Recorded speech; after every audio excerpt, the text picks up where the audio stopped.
But I can tell you that trail running brought me to a word that I think about ever since the time in Santa Monica Mountains is the word endure. And endure, it often has a bad connotation. We think of enduring as getting through hard times or bad times in our life, but endure is just the other definition of endure is just to remain. It's to be in position. It's to be resilient. And trail running brought me to enduring. It taught me how to be uncomfortable, how to be hurt, how to be downtrodden, how to have a tear in your eye, how to have a prayer that you need answered, because it happens every day in our normal lives. We run a marathon every day. We run something to endure every day, and it absolutely helped my ability to endure. Running 100 miles seems impossible, and maybe even kind of crazy. And it is, but we believe in big crazy dreams. That's why we ran 100 miles. It was such a life-changing experience for us, we decided to devote this podcast to preparing and inspiring you to run your first ultra race. Are you ready to feel the highest highs and the lowest lows? Are you ready to do what you once thought was impossible? Are you ready for your Trail to 100?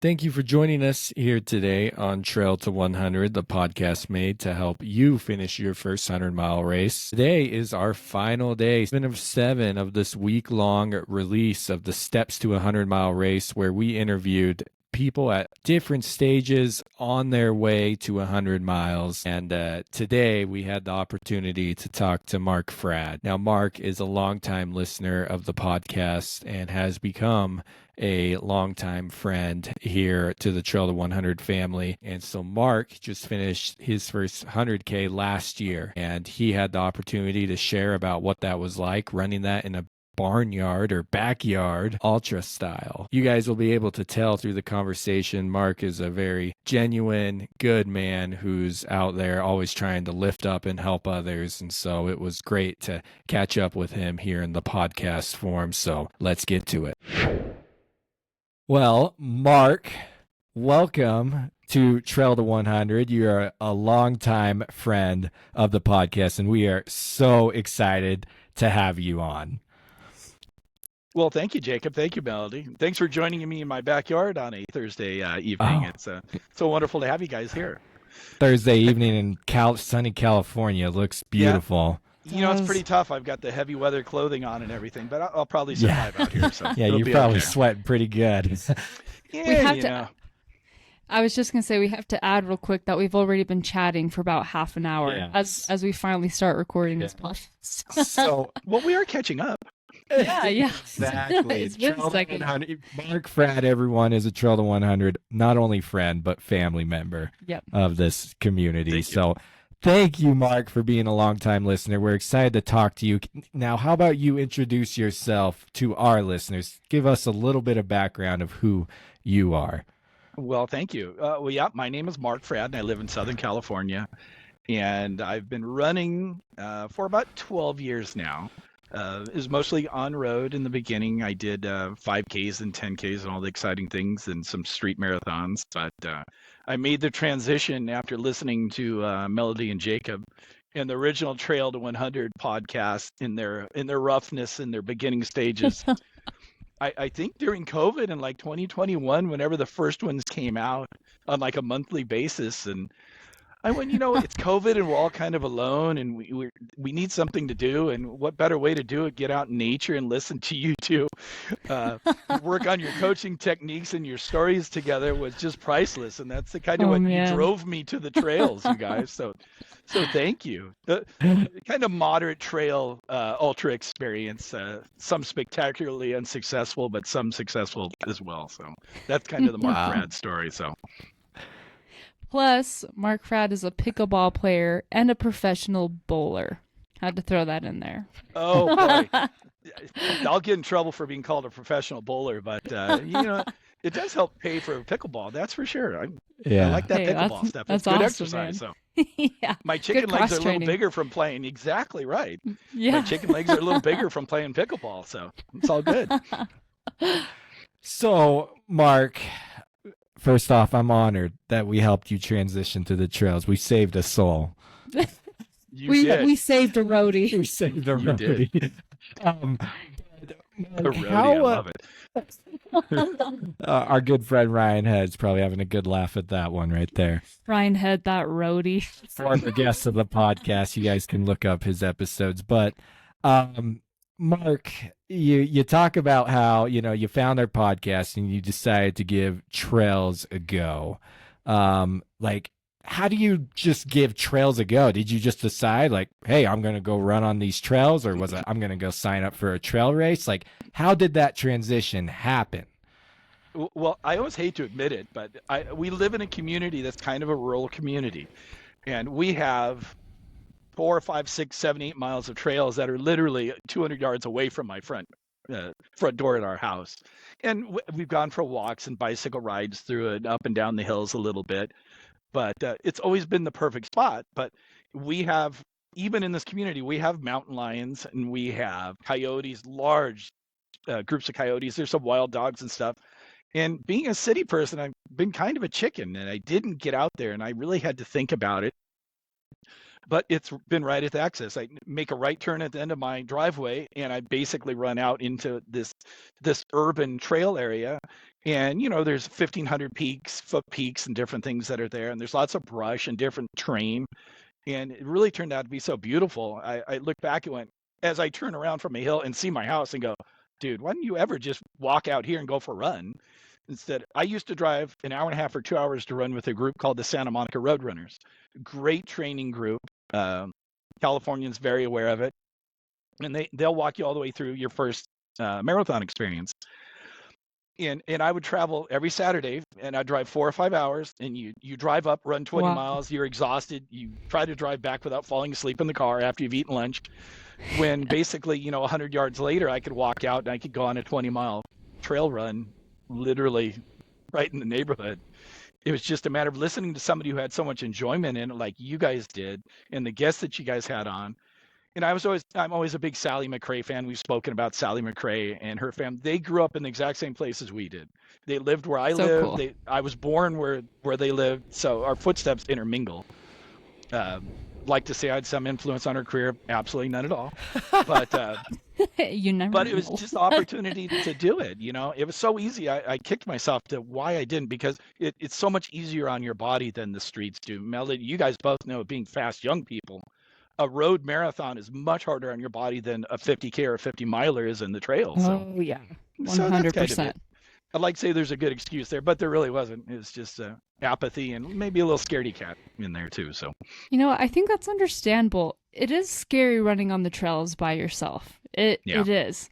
I think back to,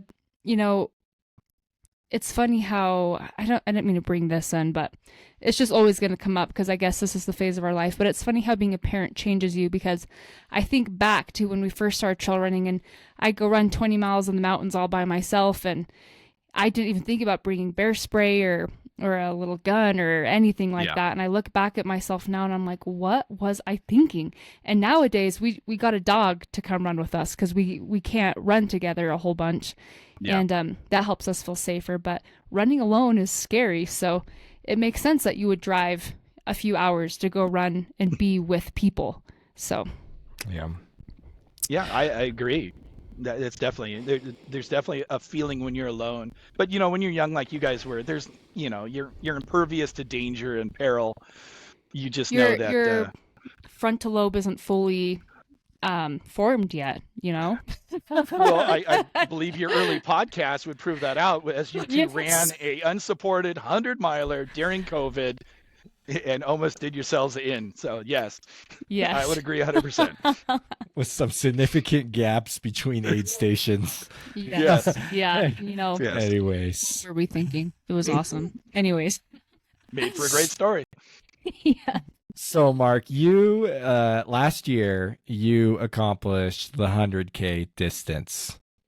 Wow. Yeah. That is a distance. I don't even know. How many miles is that? 62? 62 point something. 62 point something. They blend in a little bit at that point. So Yes. Yes, they do. And you did it at a race called the Nanny Goat, which, if I'm not mistaken, is kind of like a backyard ultra style where you go out on loops. So tell us about the race. Tell us how you were feeling going into it, kind of your hesitancies, maybe your confidence levels. And take us to that. Did you know you were going to run 100K going into that race? Give us that experience. Okay, so first of all, the Nanny Goat is just like it sounds. It's on a thoroughbred farm in the middle of a metropolis. It's many acres of a thoroughbred farm, big oak trees, big barns, and stuff like this. And it is a 1.1 mile loop. And it's not just a round loop, but there's directional turns. You make some right turns, left turns, and stuff like that. There's a massive 28-foot incline on the backstretch. So that 28 foot, you do it enough times, and you add up I'm to a couple sure thousand. you start to feel that. I'm so sad to say yes. And we look forward, you almost offer up the wee as you're traveling down the 28-foot incline as you're getting that fresh breath. But it's just so fun. It's like you take all your best friends, you put them in a fun location. There's pot-bellied pigs. There's horses running around. There's great food. There's music playing. And then it's just a party where people run. And the funny thing is some of the very best people in the world run at this race of all things. So you're shouldering up with the Eddinghausens and the people that are just historically Hall of Famers in our passion. And it's amazing. But the confidence. Keep calling it industry. Yeah. Well, yes, to some becoming an industry is very good. But to say confidence was high, I think the year before when I did the 50 miler and was in very good shape. And at the end of 50 miles, under 12 hours, I went, darn, I signed up for the wrong race. There needs to be the next 50 miles glued onto this one because this is the time to do it. My son came in and paced me the last 15 miles and we did very well in that one. Yeah. But my leading up to it, the Halloween before that was my spectacular venture into the Santa Monica Mountains for my 50 miler that ended up with a second grade concussion and a broken arm. But turned into one of the most amazing peaceful times. As I had turned back into the traffic, I got into the lead group of the 50 mile people as I turned mine into a 50K. So I got to root on the very best runners coming through, but there was only maybe 4 or 5 of them in 15 miles and it was so peaceful. And until I got back to the finish line and they're all looking for the guy who had fallen and split his head open and broken his arm. And that was me. So I got the warm welcome of the finish line. And they're going, you were the guy. We didn't know where you were. And I was like, I'm coming. I'll get there. But that was the predecessing times leading up to Nanny Goat. There was times where I wasn't running very much. So my lead up to it was not very good. I didn't lead on as well as I should because I signed up for the 100-mile race. But in my mind, I knew that if I got to 100 kilometers, I would be doing what I wanted to do and what I'd set out to do. So leading up to it, confidence was medium. My body was not where it should be, which are all the requirements to jump in and do it. So 100 miles, here we go. Invited a bunch of friends to be there. I had all sorts of people doing their first ultras and their first trail event. So it turned into just a really fun event. It was really cool. So I had more fun with that part of it than any other part of it, so to speak. So, but that was my story leading into it. That's awesome. That's one of my favorite things about you is how much you love people and being around people and cheering other people on and uplifting people. It's awesome. Yeah. If you want someone to make you feel good about yourself, it's Mark Fradd. Yeah. Well, and that leads into my career is in automotive. I'm a service and parts director at an automotive dealership, and I've done it my whole life. And I always tell people, they say, are you a car guy? Do you like working on cars? Do you have a cool car? And I'm like, no, I'm horrible. I'm the worst mechanic there's ever been. No, I don't own a cool car. I drive a Buick. And the only reason I do it is because what comes in every car that needs to be fixed is people. And I'm very good. And I'll say this humbly. The Lord has blessed me with the ability to fix people. I never could fix their cars, but I could fix people very well. They told me after a month trying to fix cars, they said, no, dude, wrong profession. Get out there and go talk to people. And that was it. And all these years later. But you're exactly right, Melody. It's the people that that's so much more fun. I love being distracted by what's going on around me and not focusing on me. Yeah, it's a great strategy to Does that sound humble? That sounds kind of. No, anyways. You're there's a difference between confidence and cocky, right? And you're just confident. So, Mark, what was the hardest part about reaching that 100K distance during the race? Take me to that low point of the race. To a low point. Yes. I didn't have a low point in the race.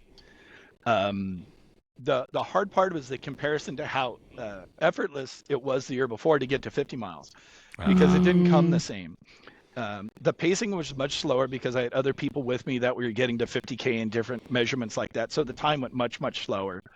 And so the hard part was looking out over the next, because if all worked out well, I would just keep going. And my feet had blistered. All the usual things were there. My feet had blistered, but my legs were still okay. There was things that were still functioning okay. But the drama of my 100K and the reason that we completed that distance was because my family just decided to surprise me. So my wife, Gloria, my lovely and talented and beautiful wife, Gloria, was there.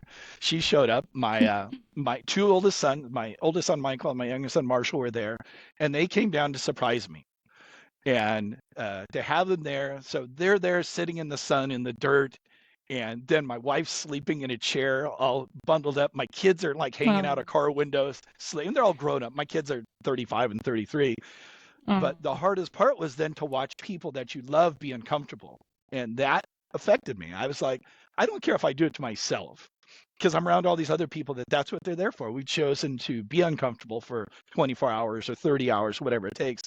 But it's different when your loved ones are there, because you're now watching your loved ones being uncomfortable. And it starts to make you think, how far do I need to go to be happy with what I've done, to get my family home before 5 o'clock the next morning, to have them fed. And it's just those little things that I found. And you guys have talked about how important having pacers are, and the right pacers and the right encouragement. And they were super encouraging, but still you're watching your loved ones be very uncomfortable, and not exactly amused. None of them are really runners. My youngest son, who did the most of the pacing at the end, he's always teasing me. He said, "Why do you do that?" And he, of course, is tall and has long legs. He should be the best runner there's been. But man, it was mostly the amount of comfort level that they had lost being there with me that made me went, when I get to 100K, I'm perfectly happy with it.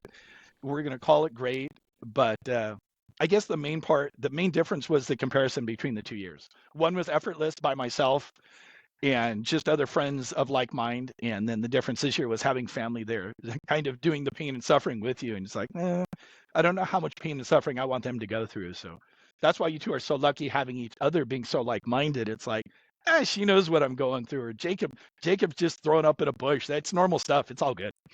But we are lucky. We are. Yes. I've worked with a handful of clients whose the reason they either stop running or don't go for that goal, or they pull out sooner than they would have is because they have a spouse that's stressed and freaked out, and they don't want they have a spouse that's like, they're throwing up or they're bruised up. They fell on the trail and got scratched up, and yeah.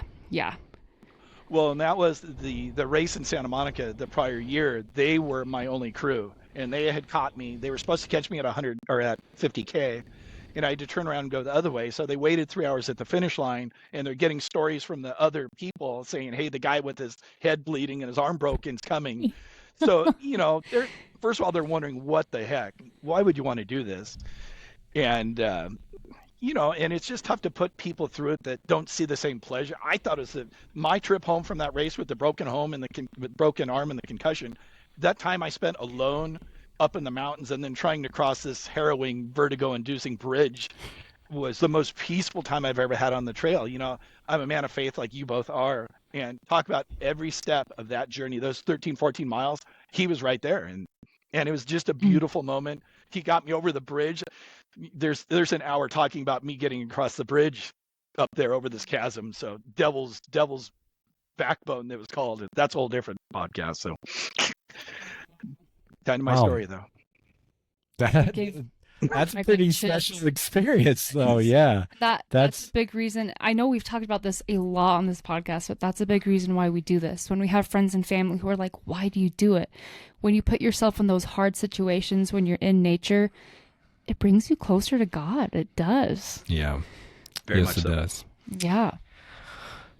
You know, in the weirdest times too, isn't it? Oh yeah. He's You're like, there for us. oh hey.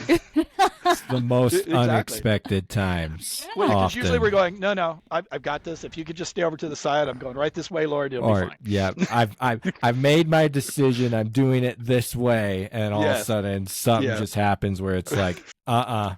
and Like, this okay, is how come back. this is the experience you're gonna have. I was kidding. Save me.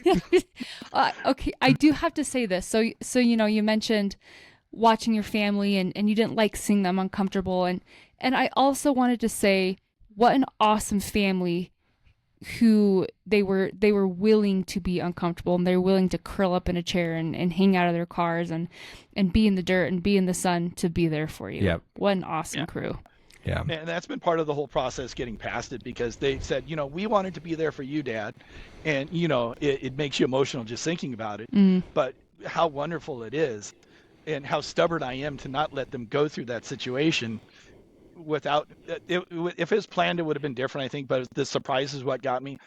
And I yeah. forgot to tell you, about 12:30 in the morning, as they're on this one section of the course, a runner goes down right in front Oh of them no. and passes out. And I come around the corner. They're looking over the runner that had collapsed, and I'm like, oh, this is just getting bad. And I always forget about that, because it didn't happen to me; it happened to them. But they always go, Dad, do you remember when the runner passed out right in front of our aid station? And I go, I forgot about that. They go, that was kind of scary, and that's a way of saying, Dad, we don't want you to be that guy. Well, and what's we funny, go, if it happens, it happens. or that's just what I was gonna say. Is in our sport, we're like, oh, that guy's puking his guts out. Oh, that guy passed out. That's just Yeah. what happens in ultras. He's fine. Throw some Oh, water there's on him. plenty of He'll room be for the okay. ambulance to get right in there. It'll be fine. Sure. Yeah. That's so funny, man. Sound mind we are, yes. Yep. So, Mark, with your trail running experience, what has been just the whole encompass, and you might have already hit on this, just the whole experience of running trails. How has this, these experiences impacted you or changed you through these years? So, what a great question, you guys. So, in the beginning, when I first started running, I ran to be healthy. I ran because I walked by my mirror and looked at myself in the mirror one day and went, whoa, what happened to the young athletic guy that used to walk by this mirror? Who is this fat older guy that's walking by the mirror right now? And, we have egos as men and women. We have egos. And I go, that's not a good deal. Let's get this handled right away. So 12, 13 years ago, I started running. And, you do it to be presentable for your spouse. You always want to be attractive to your loved ones. You want to be healthy. My industry is very hard on people in my position. There's a huge mortality rate. There's obesity. There is diabetes. There's suicides and stuff in our industry, because it is very much a stressful position. So I looked at running then, and I'll still say today, that running then saved my life for sure. Because I was at a point in my professional career where I could feel my heart beating in my temples and feel the stress in it. And when you're overweight, all you're doing is waiting for it to happen. It's not that it's going to. You either change, and that was the beginning of the change. And that portion saved my life. But I can tell you as I passed by that lightly, oh yeah, it saved my life. But I can tell you that trail running brought me to a word that I think about ever since the time in Santa Monica Mountains, is the word endure.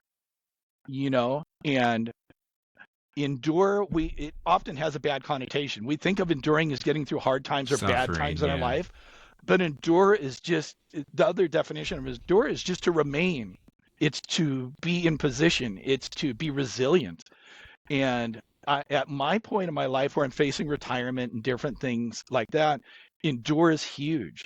And trail running brought me to enduring, and it's my way of returning the favor that it brought to me.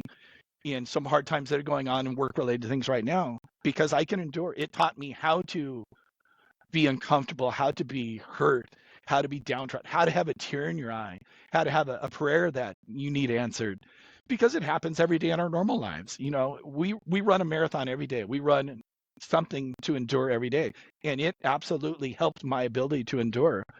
And I've been able to use that to help people around me, especially young professionals in my industry and other people that are going through hard times. Endure is a super powerful word, and the trail end of things taught me that for sure. Yeah. The roadies might have saved my life and got me healthy enough where I could go do the trails and run LA marathons and different things and all the silly stuff that we do as supposed grown-ups. But the time on the trail and facing your fear of a trail that's scary, or a climb that's scary, or looking over a cliff that brings vertigo to the forefront, that's all enduring. And what a way to learn it through, the trail end of stuff. And that's what I got from trail times, is that peaceful time with yourself. Because you can sort stuff out by yourself, let me tell you. Yeah. You'll definitely sort problems out amongst yourself when you're by yourself and you have to spend time, dealing with your own thoughts. Yeah, it's kind of a form of meditation. Amen. Sorry for the long beautiful. answer, but it's what a great it's question. a beautiful answer. It's a beautiful answer. Endure is a word that's in the scriptures quite often as well. Yeah. Yes. So definitely a profound answer right there. Thanks for sharing that with us, Mark. And before we let you go, though, I don't mean this as a slight. You're an older runner, okay? So you accomplished this at I'm 30, so you accomplished this. I think it's amazing at an older age. Started doing it later in life. You're never too old to start running. What advice might you have for men who might find themselves in similar situations that you were back in the day when you first started getting into running? And what advice would you lend them as they start their journey? Well, and again, a spectacular question, but use our wisdom that age has brought. If we've lived, we've learned. So there is some wisdom in learning every day. And my Lord, because at 30, your body remembers what 20 felt like, and it tries to get you to do things at 20. At 60, it's even worse, because 60 years old, my body decides it needs to go run as fast as it can, and all these different things. Use your wisdom that we've learned in these years to take your time and ease into it. And you've mentioned playing pickleball. I've been so blessed in my pickleball because I could run for 10 miles at a time. I can play all day long because I had a great coach and a great inspiration in her husband that got me to where my body is enough. We'll call it an instrument. That sounds funny. Instrument to play pickleball at a higher level is what we're going to call it. But maybe it's just the wisdom of it all, to take your time as you get into it, to take your steps slowly. When I started running again, and I was a track athlete, I was a sprinter all through school, but I couldn't run for a quarter mile when I started again. My shins hurt so bad, my knees hurt so bad, my ankles hurt so bad. I'm like, this is on a treadmill. This is even outside. It was hopeless. But, as you've taught us, that quarter mile becomes a half mile. The half mile becomes a mile. Then it becomes 100 kilometers or something crazy, all these goofy things that we do. Exactly. But as older people, our patience level, our ability to endure might be a little bit different. And I think that's why you see so many successful. Western States has 5 or 6 70-year-olds in it this year. It's amazing to listen to them. And you listen to them and you go, wow, that's a great 25-year-old. And then he tells you a story and you go, holy crud. He's going to be 80 years old and he's going to run Western States. Bless his heart. And maybe that's just the ability to endure would answer. Would tie that up in a bow. So that's beautiful.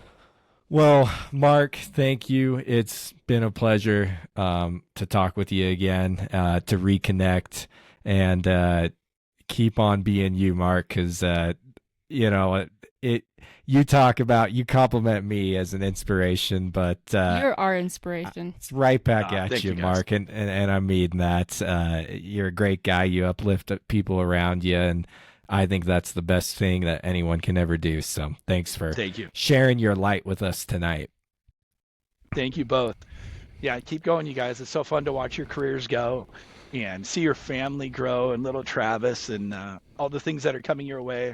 There's amazing things coming your way, you guys. It's so good to see that light and that big smile on your faces again. You guys are awesome. Thanks, Mark. We love you, Mark. Thanks for coming on. So a big thank you goes out to Mark Fradd, a longtime friend of the Bateman family. So appreciate his words of wisdom. Wow. Even going back, and I'm recording this after I've edited the duration of this podcast, hearing some of those things Mark said, like enduring and how important that is, and whatever goals that we are chasing, that wow, those are words of wisdom that can help us not only in our quest to reach 100 miles, but also just in our quest to live a fulfilling life. So thank you, Mark, for sharing that with us. Thank you, everyone, for joining in on this and supporting this little mini series that we just put out for the Steps to a 100-Mile Race. If you missed any of the others, we just released 7 episodes, all 30 minutes or less, of people who are at different stages of the 100-mile journey, sharing their experiences and sharing their successes of the last milestone that they have reached. So appreciate them and everyone who contributed to this project. It's been a fun one to put together. I hope you've enjoyed it as a listener. If you have, please, if you have enjoyed it, I'd encourage you to leave us a review. The reviews go a long way in helping us pop up better in the algorithms and grow our mission of making the 100-mile distance accessible to all. Thank you, everyone, for joining us through this episode and through this entire week. And remember, if you want to run 100 miles, make it happen.